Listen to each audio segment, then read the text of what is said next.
Well, I think she'll perform very well in New Jersey. You know, she's already over the top and is the presumptive nominee of the party at this point. But they want today to be a big voter turnout day because that news came a little bit earlier than thought, and tonight was going to be the big party. I think it still will be. And I think it's interesting to reflect that 8 years ago to the day, today, that Hillary Clinton pulled out of her presidential primary campaign and gave it to President Obama, who is ahead in the pledged delegate votes. And here we are today, 8 years later. Hillary Clinton is ahead of the pledged delegates votes. She's ahead by the superdelegate vote. She's ahead by the popular vote in the country. So I don't think Bernie will call it quits today. He's giving a lot of indications that he will not, but it is just mathematically insurmountable for him to get the nomination. And your wonderful reporter was just giving a very good analysis about these superdelegates, these delegates that for the last 30 years, this is nothing new at all. Superdelegates are members of the Democratic Party that have the opportunity to vote for a candidate. Now, those superdelegates are past U.S. presidents. They are leadership of the Democratic National Committee. All right. But I will tell you this, Mies Tianwei, they have never, ever, ever decided the fate of an election. The superdelegates have gone with whoever won the most pledged delegates of the people. Okay. So right now with Mr. Sanders wanting to flip that around, that goes against everything he believes in and anything that has ever happened before. I see Hillary Clinton coming out as the winner. I can feel a lot of enthusiasm coming from you, Ms. Schwartz, when talking about the votes of the voters vis-a-vis the superdelegates. We talk about superdelegates. Hillary Clinton has already obtained the prerequisite number of delegates needed to clinch the Democratic nomination of her president. But Bernie Sanders, as you said, is vowing to continue his fight for the nomination. His argument is that much of Clinton's lead is based on the support of superdelegates who will not actually vote until the convention of the party. According to CNN, Clinton has already secured 1,812 pledged delegates and 572 superdelegates for a total of 2,384 delegates. Was a lot of math going on over there. One more than needed for the nomination. Sanders, on the other hand, has secured 1,521 pledged delegates, only 47 super delegates. As you explained, the superdelegate is a delegate to the Democratic National Convention who can choose their selection for the voting rather than the results of their state determining their vote. A superdelegate could potentially swing the votes to nominate a presidential candidate who did not receive the majority of the votes during the primary. That's, of course, the very interesting complications of the American politics. Having said that, though, Ms. Schwartz, these polls, of course, could be quite reliable, as we have already seen similar results coming from various polls indicating the same direction. And yet, Ms. Schwartz, this is what I want to ask you. You're an expert. What would these polls have on the voters' actions? Well, voters saw almost similar results coming from every poll. Would they be still geared up to go to the polls and vote for their party's party's nomination? Well, I think there are a couple of things at play. If Bernie Sanders continues with the argument that the superdelegates should decide the nominee of this party, I think a lot of people will stay home in November on the actual election day. Because again, as I mentioned, that's never happened before, that the superdelegates have overturned the will of the pledged delegates and the popular vote. Now, in the polls, you have got to make a great effort on both sides of the aisle from the same party after a primary concludes. Hillary Clinton, as tough as it was for her to do after working so hard, put all of her weight and support behind President Obama, then Senator Obama. Well, she did everything to get let's talk about this election rather than the last election. Even though she's a comrade Lei Feng, you could even term that, with using a Chinese terminology, by the way. Well, she has to fight her way this time because nobody is going to use her achievement last time in order to prove that she is the candidate this time. So let me ask you very briefly, Right. Will that influence the action of the voters? Let's just say for the other 6 states who are supposed to have the eventual numbers out very soon. That's first question. Second question is, what will happen? Mr. Sanders, 70% of the superdelegates he has to achieve in order to turn the pictures around. Is that likely to happen? 2 questions. Please, direct answers. Yep. Number one, the numbers never should have come out tonight because both Hillary Clinton and Bernie Sanders want huge turnouts today in all of those 6 states. They are urging them as of last night through today. I urge them, get out and vote. Bring a sister, bring a brother, bring a family member, Right. because your vote still counts. You know, we want to show in the Democratic Party that there is a margin of enthusiasm, that people believe it's important to vote. right. So that is very important for today, no matter what the delegate count is then. Afterwards, Bernie Sanders has to go. He said already he's going to take a break, go to Vermont. He needs to decide what he's going to do. He needs to decide and realize that the differences between a Donald Trump administration and a Hillary Clinton administration are far more greater All right. than any differences between Hillary Clinton and Bernie Sanders. Well, he would also love to imagine it could be a Sanders administration vis-a-vis a Donald Trump administration. Let me go to you, Mr. Andrews. The Republican Party is very interesting as well. Party unity, is it really there, or it is really just verbally out there? Well, the reality is that Donald Trump had an incredible opportunity to unite the party in advance of the party convention in July.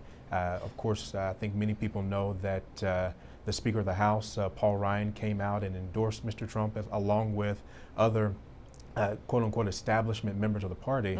However, Mr. Trump made a racist statement last week about a judge in Indiana of Hispanic heritage, and that I think has caused a really significant rift in the party, and I think you're going to see a lot of, again, more establishment Republicans that already hold federal office not only shy away from Donald Trump, but perhaps even go back on their previous endorsement of him.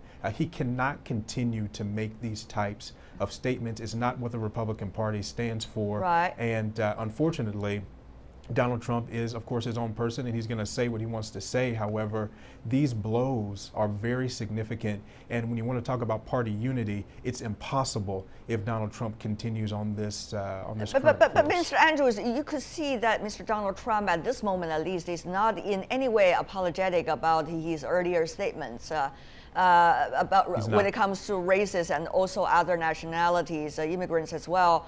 You see people, establishment so-called, try to distance themselves rather, even under the banner of party unity at this moment. Paul Ryan, for example, he has to come up with his own terminology and also way of portraying his opinions now when it comes to states elections. You also have Mitch McConnell, who at the very beginning was standing with Donald Trump. Now he's trying to distance himself even a little bit more. And also Marco Rubio as well. He pledged to support Donald Trump party unity, but it seems it's a different thing between words and action. So with a quote-unquote united Republican Party, at least for the moment, what would that mean for the chances of Donald Trump vis-a-vis whoever is the candidate coming from the Democrat Party? Well, I think if Donald Trump continues to create issues for Republicans that are running down the ballot, so for state office, for other federal offices during the 2016 election cycle, in terms of getting more support, it's going to be very difficult. I think today you spoke about the primary out in California. However, there's primaries happening in 6 states, including North Carolina, where Renee Elmers, who's actually the first member of Congress that Donald Trump has endorsed, he actually did a robocall for her just a couple of days ago. And actually Bernie Sanders has a supporter that's running for Congress in New Jersey.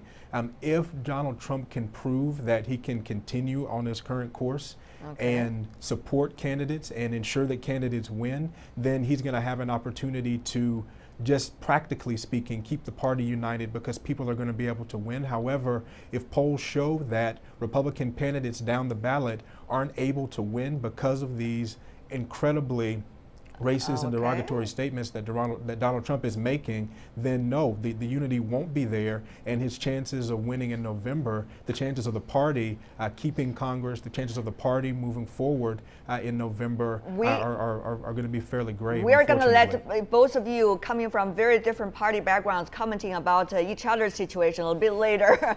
For now, let me come to you, Mr. Ye, here in Beijing. You listen to the other two wonderful panelists' comments, and certainly they are following the party line, but at the same time, very realistically helping us to understand the very complicated American politics.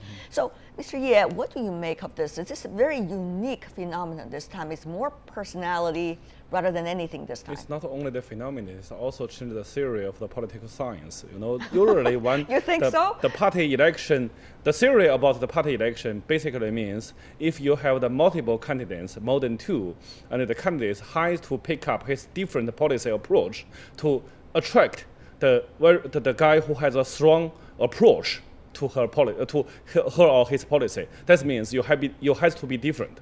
So you get your own people and stand for you. But if there's only two candidates in the two-party system, you have to go into the between, because no matter what's your stance, your people will always stand for you, and your job is to try to get the people from the between, and then you will win. But Donald Trump, they changed everything because he now already in the two-party campaign, but he will still hold a very strong approach on and a strong personality. I think the unity of the party, especially for the Republicans, is very important. But for Donald Trump, I think he still will prefer his strong personality. This is also a choice between one who is extremely experienced in international relations, Secretary Clinton, of course, is the one that we're talking about, and the other is not necessarily in any way being close to politics, but rather a pop star almost in a way, plus businessman. So what do you make of these choices? What would that mean for people outside the United States, even though we don't vote, but still we could have an opinion? I think firstly, Americans aligned may prefer Hillary Clinton because she won't change this policy principle as a policy fundamentally, but Donald Trump will open the new gate for the whole world because Donald Trump really noticed that the long-term American foreign policy approach has a very essential problem. Very interesting. Well, you are putting a lot of sensible logics behind Mr. Trump's argument. We'll see whether that's really the case or not. Let me come back to you. And then again, there's Donald Trump who wants to give nuclear weapons to other rogue nations, and that really is not sound foreign policy. But you know, Mr. Andrews, some would argue he's trying to show his personality to attract attention and the voters and also the media airtime. And when it comes to his term in the office, things could be different. Is that really likely to be the case, according to you, the Republican strategist? Well, one thing do you think you should believe what your candidate says when they say something as rogue and dangerous as supplying Europe and Asia with nuclear weapons? I think that is a cause for pause. Okay, Mr. Andrews, your turn. One thing is clear, and if there's anything positive that's come out of this, it's that this election cycle, Republicans have superseded any previous numbers in terms of voter turnout.